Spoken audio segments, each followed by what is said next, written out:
तो परम धर्म की व्याख्या कर रहे हैं।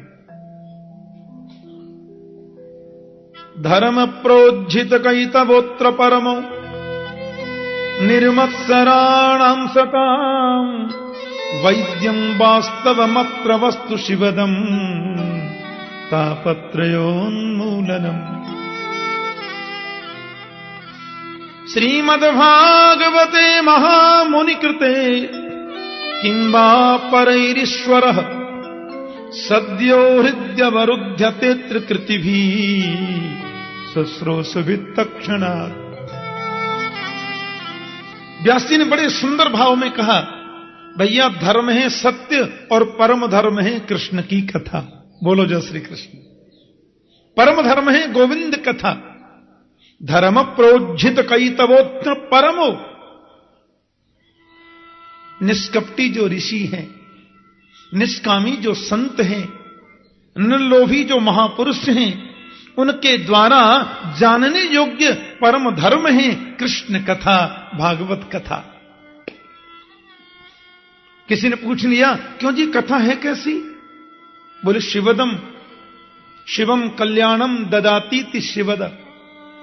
भागवत की कथा कल्याण देती है, मानव का कल्याण करती है, कल्याण के मार्ग को प्रशस्त करती है।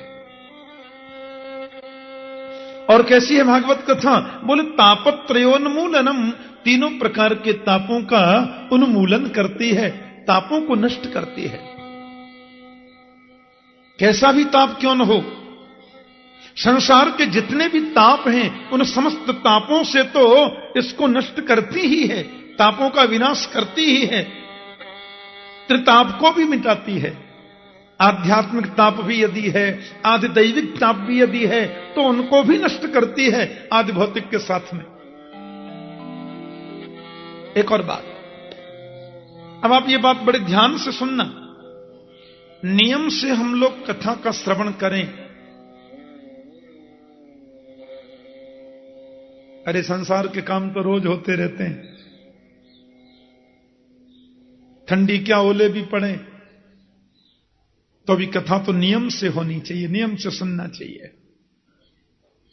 हम यदि नियम से कथा श्रवण कर रहे हैं बिल्कुल श्रद्धावनत होकर, तो हमसे बड़ा बड़भागी कौन हो सकता है? और अभी हमने कथा सुनी नहीं थी, 8:45 बजे थे, और 8:45 बजे और आपने घड़ी देखी और मन में सोचा, अरे ठाकुर जी ने कल कहा था कि कथा 9 बजे शुरू हो जाएगी, जल्दी करो। आप तुरंत दौड़े, घर से भागे। अभी आप आए भी नहीं, मंडप में आप पहुंचे नहीं, केवल कथा सुनने का आपने संकल्प लिया कि 8:45 बज गया, हमको कथा में पहुंचना है। तो भागवत में लिखा है कि जिस समय कथा सुनने का मन में संकल्प हम लेते हैं, उसी समय गोविंद हमारे हृदय में प्रकट हो जाते हैं। बोलो जय श्री कृष्ण। ऐसा लिखा है, सद्यो हृदयवरुध्यते त्रिकृतिभिः शुश्रूषुभिः तत्क्षणात्। श्रोतुम इच्छिभिः, अभी सुनने की केवल इच्छा जगी है, हम पहुंचे नहीं हैं। तो जिस समय सुनने की इच्छा हृदय में जगी, सद्य हृदय हरि अवरुध्यते, उसी समय भगवान हृदय में अवरुद्ध हो जाते हैं, ऐसा व्यास जी बता रहे हैं। सद्यो हृदय अवरुध्यते त्रिकृतिभिः शुश्रूषुभिः तत्क्षणात्। 7 दिन नियम से सुन ले, इससे बड़ा सद्भाग्य तो हमारा क्या हो सकता है? एक शब्द भी भागवत का कान में पड़ जाए तो पवित्र प्रवेश कर जाता है। 7 दिन सुन ले, इससे बड़ी बात और क्या है?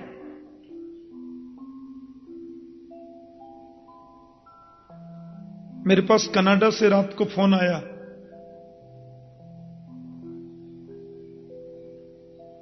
बोले ठाकुर जी हम भागवत कथा सुनने वृंदावन आ रहे हैं। कनाडा में जो हमारी कथा का ऑर्गेनाइज करते हैं,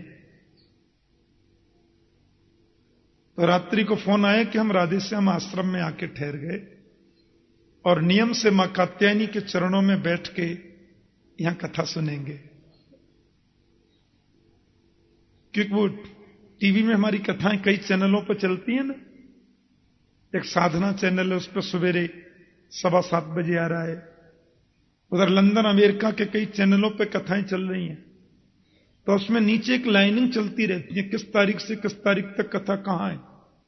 उसमें मां कात्यायनी के यहां कथा है, 14 से 21 ये लाइनिंग पढ़ी और बोले कि वृंदावन में कथा सुनने का ज्यादा महत्व होता है,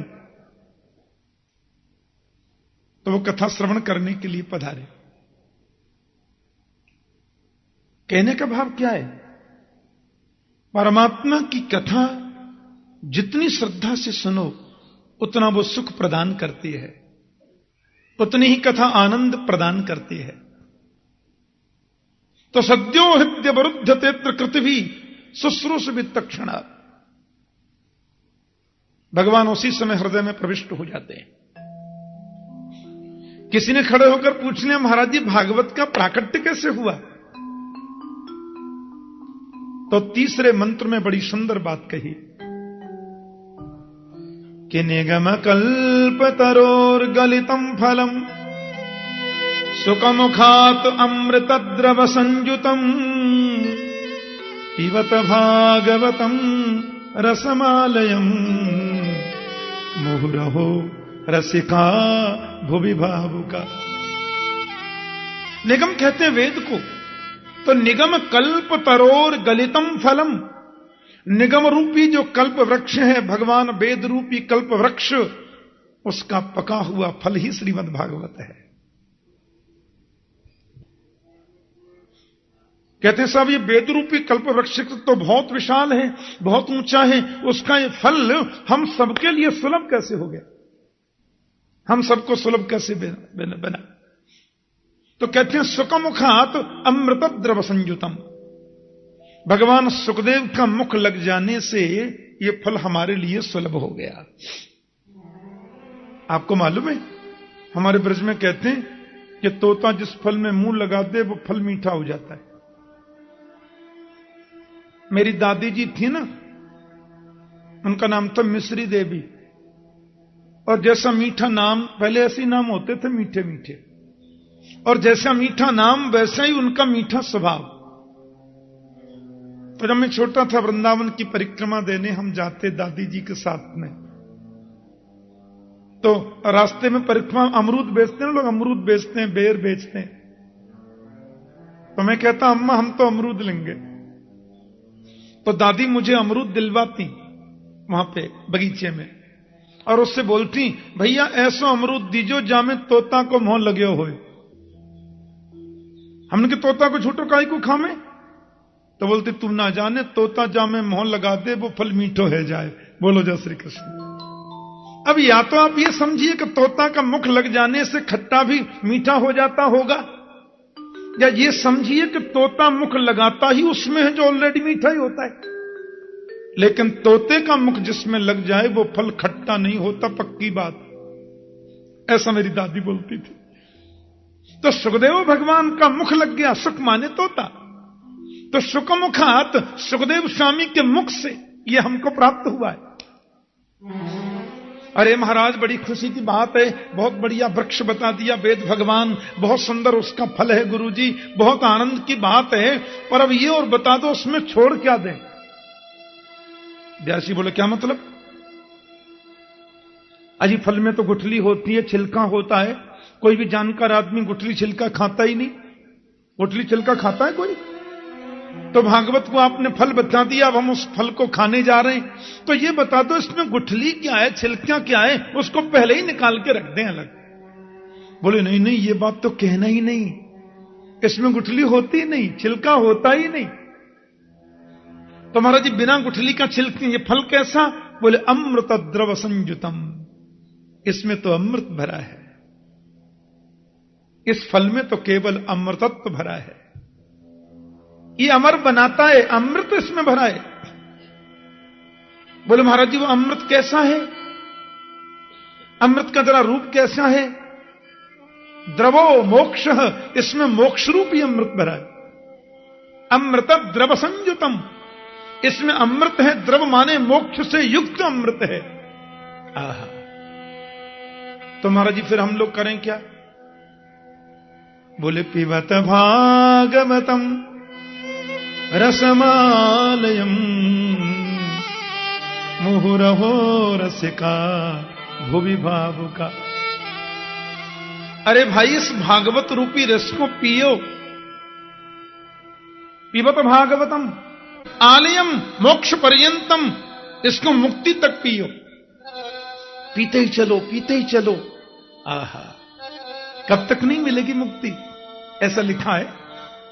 या तो ये समझो कि तब तक पियो जब तक मर न जाए, हाँ, और मृत्यु के बाद में फिर जन्म आ जाए तो फिर पियो। और फिर कब तक पिए, बोले आलयम मोक्ष पर्यंतम, जब तक मुक्ति न हो जाए पीते ही चलो। रामचरित जे सुनत अघाही, रस विशेष जाना तिन नाही।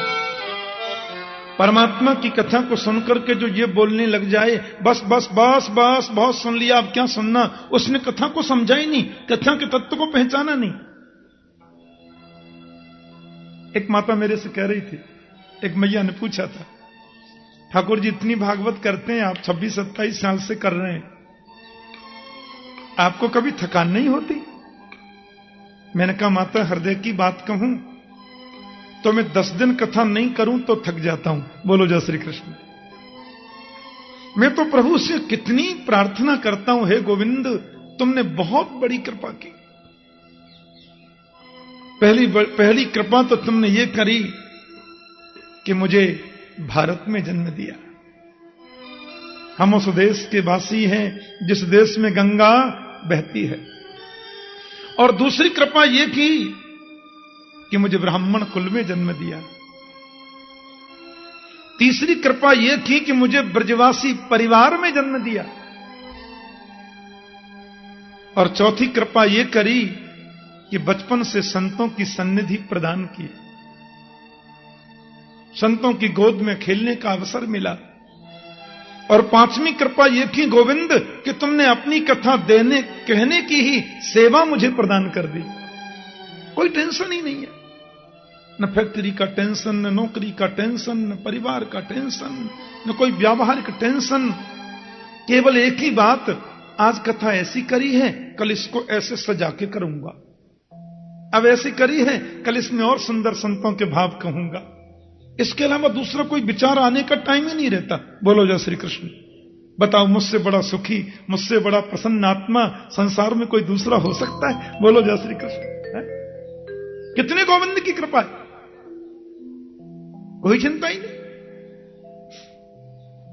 10-15 दिन यदि मुझे कभी किसी विशेष कारणवश कभी कोई स्थगित हो जाए कार्यक्रम, रहना पड़े, घूमने की आदत नहीं, फालतू डोलने का कोई आदत नहीं, और किसी चीज में मन लगने की स्थिति नहीं।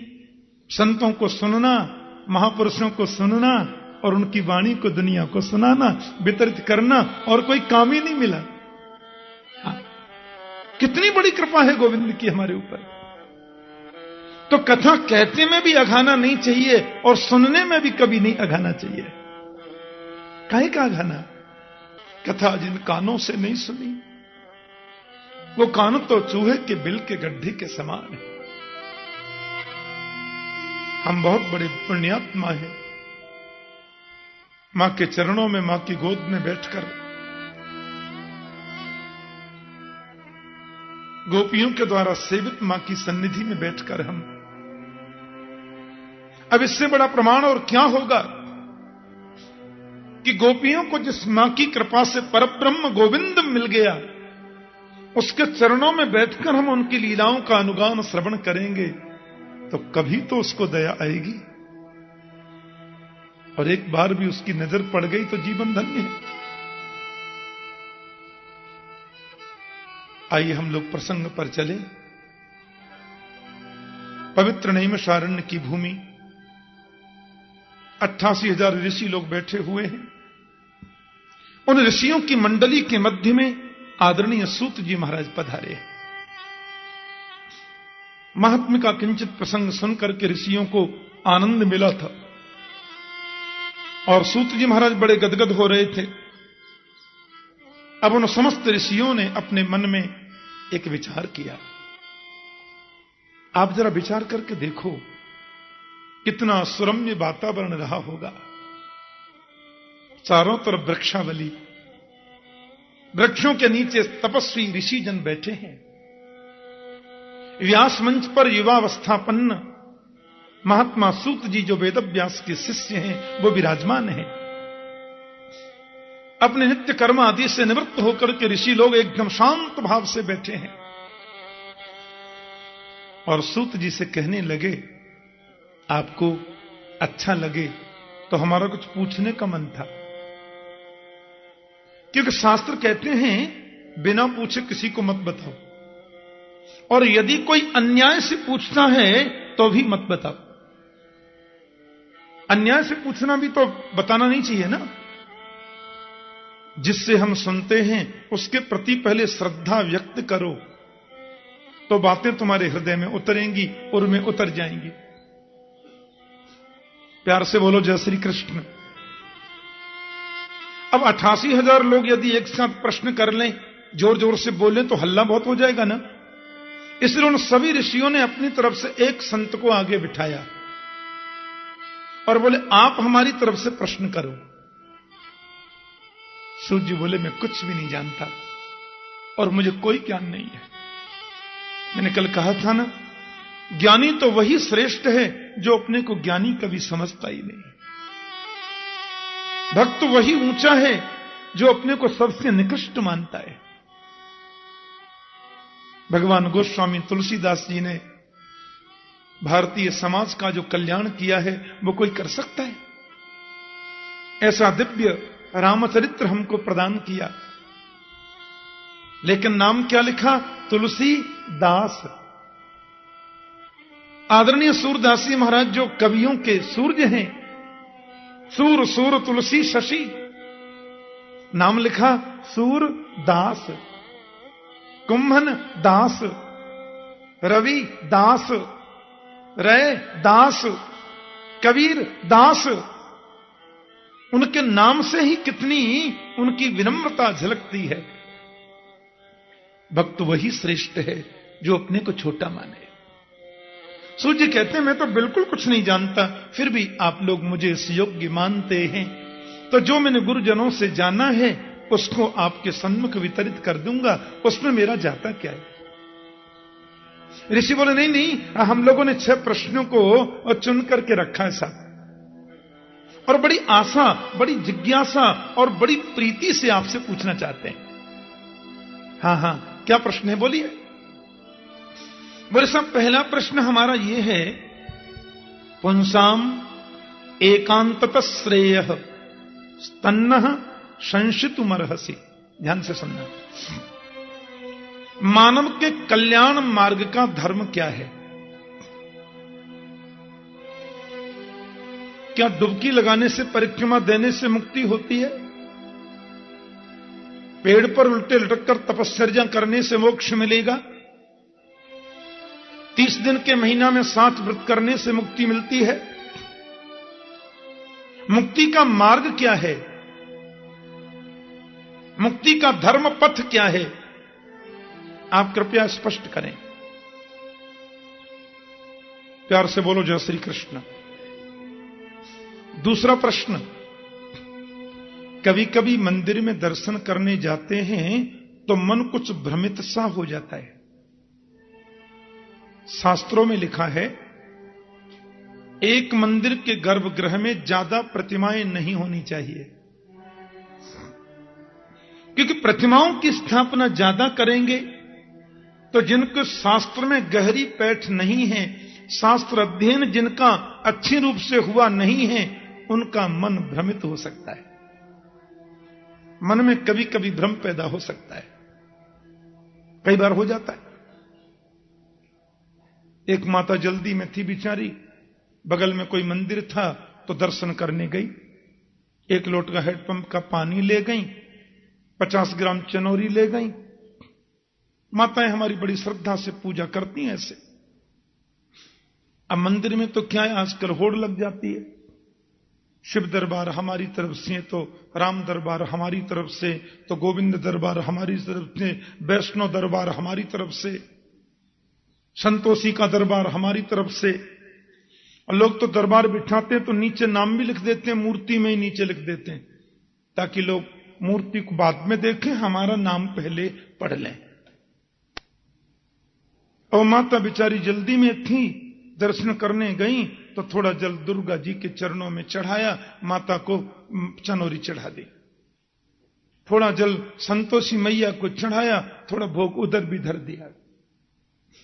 भगवान शिव को जल चढ़ाया और 4-5 जो उनका दरबार के लोग हैं उनको भी थोड़ा 2-2 चनोरी चढ़ा दी। श्रद्धा की बात है। हनुमान बाबा थे तो थोड़ा जल उधर चढ़ाया, थोड़ा भोग उधर भी लगा दिया। आगे और देवता थे तो थोड़ा उधर भी लगा दिया। राम दरबार था तो थोड़ा भोग उधर भी चढ़ाया। अब हुआ क्या, लोटा पानी भी खत्म और चनोरी दोना भी खत्म। बोलो जय श्री कृष्ण। देवता भी 5 बाकी रह गए। अब माता जी तो रास्ते में सोचती जा रही हैं, देखो वो शंकर जी तो रह गए, यूं कहेंगे हमको छोड़ गए। अरे वो हनुमान बाबा तो बेचारे बैठे ही रह गए। अब वो यूं कहेंगे सबन ने पानी चढ़ा गए, हमें छोड़ गए। अब बताओ, जिसका अध्ययन पक्का नहीं है या जिसकी निष्ठा में थोड़ा भी वैशिष्ट नहीं है, वो तो फिसल जाएगा ना। अब मन में भावोत्पन्न होने लगा, ये गलती हो गई, ये नहीं हो पाया, ये नहीं हो पाया है। तो हमारा दूसरा प्रश्न हमारा ये था कि किसको पूजें और किसको छोड़ें, पूजा जाए किसे। कौन एक देव ऐसा है जिस एक की पूजा में सबकी पूजा हो जाए। प्यार से बोलो जय श्री कृष्ण। एक की उपासना में सबकी उपासना हो जाए, ये कौन है। बड़ा सुंदर प्रारंभिक प्रश्न चल रहे हैं। तीसरा प्रश्न हमारा यह भी था भगवान कि यदि हम वेद को सिद्धांत माने, जो कि सर्व सिद्धांत निष्पन्न है ही, तो ये कृपया बताएं कि वेद में प्रभु का नाम है अजन्मा। अजन्मा का जन्म कैसे हुआ। वेद में भगवान का एक नाम है अजन्मा। अजन्मा का मतलब जो कभी जन्म नहीं लेता है। तो जिसका नाम अजन्मा है, फिर वसुदेवस्य देवक्याम जातो यस्य चिकीर्षया, फिर वो वसुदेव देवकी का पुत्र कैसे बन गया। फिर वो दशरथ नंदन राम क्यों कहलाया। माता कौशल्या के गर्भ से उसने जन्म कैसे लिया। रामायण में लिखा है कि जिस दिन से भगवान कौशल्या के गर्भ में आए, उस दिन से नित नव मंगल मोद बधाई। अजन्मा का जन्म कैसा, अजन्मा गर्भ में आया क्यों, और आता है तो उसका नाम अजन्मा क्यों, और यदि नाम अजन्मा है तो जन्म लिया क्यों, हमारी समझ में नहीं आया। महाराज जी, चौथा प्रश्न यह है, आप यह कह सकते हैं 1% भगवान का जन्म नहीं होता, भगवान का तो अवतार होता है। अब मान लीजिए उनका अवतार होता है, तो अवतार भी कितना होता है? कितने अवतार। कोई कहते हैं भगवान के 2 अवतार, कोई बोलते हैं 20 अवतार, कोई बोलते हैं 24 अवतार। संत कहते हैं हरि अनंत, हरि कथा अनंता। अब हम क्या माने। एक जगह मुझे बेंगलोर में कई भक्तों ने अपने घर बुलाया। कथा के बाद में जब मुझे बुलाया तो वहां एक कैसेट चल रही थी। मैं बैठकर कैसेट सुनने लगा, बहुत लोग थे। उस कैसेट में कीर्तन आ रहा था कि रघुपति राघव राजा राम, पतित पावन आसाराम। मैंने कहा ये, बोले संशोधित कीर्तन है, पहले गलती हो गई थी तुलसीदास जी से, अब इसको सही कर दिया है हमने। बोलो जय श्री कृष्ण। कर लो बा। पतित पावन आसाराम। जहां 2-4-5 करोड़ रुपए हुए, 10-20 हजार चेला चेली हुए, भगवान से नीचे तो कोई बनता ही नहीं। कितने भगवान। किसी ने 2-2 फुट के बढ़िया घुंघराले बोखर लिए, वो भगवान। इतना सस्ता बन गया भगवान, इतना सस्ता कर दिया परमात्मा को। और एक बात सुनकर तो हंसते हंसते आप लोटपोट हो जाएंगे। मैं नेपाल कथा करने गया तो पटना एयरपोर्ट से जब मैं उतरा तो मेरा मन हुआ कि यहां से नेपाल का रास्ता भी दूर है, तो थोड़ा कोई ग्रंथ ले लूं। तो मैं पुस्तक कोई खरीद रहा था, उसमें एक पुस्तक थी लालू चालीसा। मैंने कहा ये, और मैं तो दंग रह गया, लालू चालीसा। और उसके पीछे की चौपाई तो मैंने याद कर ली, जो लालू चालीसा पढ़ही बस बैकुंठ परम पद लहही। अब कर लो बात, जो उस चालीसा को पढ़ेगा उसको बैकुंठ मिलेगा। हे भगवान, कलयुग के पाखंड से लुप्त होए सदग्रंथ, दंभिन निजमति कल्प कर प्रकट किन्न बहुपंथ। कितनी हालत खराब है, आपको क्या मालूम। इतना सस्ता कर दिया हमने, इतना दंभ दिनों दिन उत्पन्न हो रहा है, बढ़ता जा रहा है। ऋषियों की दृष्टि कितनी महान थी, वो जानते थे कि होने वाला है, इसलिए वो प्रमाण की बात करते हैं। महाराज प्रमाण दीजिए, प्रभु के अवतार हैं कितने। तस्मा शास्त्रम प्रमाणम ते, शास्त्र का प्रमाण ही सर्वोत्तम है। 24 अवतार के, 20 अवतार के, 10 अवतार के, 1000 अवतार कितने। और 5वां प्रश्न हम आपसे यह करना चाहते हैं कि हमको सार सार बताना, क्योंकि टाइम नहीं है। उस समय टाइम की कमी नहीं थी, पर वो आज के हिसाब से कह रहे हैं टाइम नहीं है। कलयुग में लोगों पे समय नहीं रहेगा, और समय मिलता है तो बहुत टाइम हमारे वैष्णव जगत में उसको बोलते हैं कालक्षेप। कालक्षेप करने के लिए बहुत साधन है, जीटीबी और फीटीबी और बीटीबी और एमटीबी और 1TB, बड़े बड़े डबल बेड पे चैनल बदलते जाओ।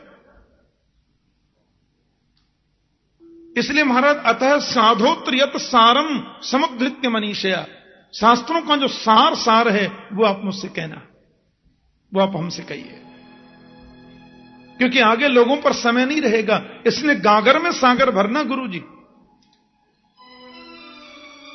और अंतिम जो हमारा प्रश्न है वो कुछ विचित्र सा है, वो हमारे अपने मन की जिज्ञासा है।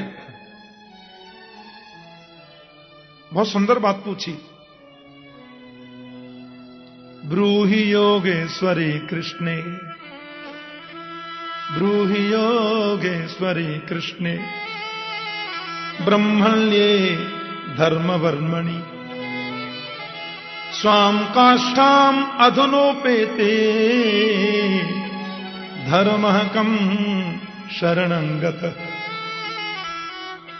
भगवान गीता में कहते हैं धर्म संस्थापनार्थाय संभवामि युगे युगे। बिल्कुल सत्य बात है गुरु जी। लेकिन कृष्ण ने जब अवतार लिया, धर्म स्थापना के लिए 125 वर्ष वो इस भूमि पर रहे, और उपदेश करने के बाद गोविंद जब अंतर्धान हो गए, स्वाम काष्ठाम अधनोपेते धर्मः कम शरणंगत। कृष्ण के जाने के बाद धर्म किसकी शरण में गया? धर्म निराश्रित हो गया होगा, धर्म अकेला पड़ गया होगा, धर्म हमारा कमजोर पड़ गया होगा। यह हमारा प्रश्न है, जवाब चाहिए। ऋषियों ने 6 प्रश्न किए, और इन 6 प्रश्नों के उत्तर में 7 दिन की कथा चलती है। मूलतः मूल प्रश्न है भागवत के प्रथम ये 6, और यहां से भागवत प्रारंभ होती है। इन 6 प्रश्नों के उत्तर में ही 7 दिन प्रसंग चलेंगे, और जितने भी अन्य प्रश्न आते जाएंगे उन सब इन 6 प्रश्नों के अंतर्गत ही होंगे। चाहे वो कपिल देवहूति संवाद हो, चाहे वो युधिष्ठिर नारद संवाद हो, चाहे प्रहलाद असुर बालकों का संवाद हो, चाहे विदुर मैत्रेय संवाद हो, चाहे नवयोगेश्वर संवाद हो, और चाहे अंत में कृष्ण उद्धव संवाद हो। वो जितने भी संवाद हैं और जितने भी आंसर हैं, इन 6 प्रश्नों पर ही घूमते हैं। बोलो जय श्री कृष्ण। ये भागवत का सार है। ये हमारे 6 प्रश्न है महाराज। आदरणीय सूत जी ने प्रश्नों को सुना, पर वो चाहकर भी अपने अश्रु बिंदुओं को रोक न सके, क्योंकि ऋषियों के इन 6 प्रश्नों में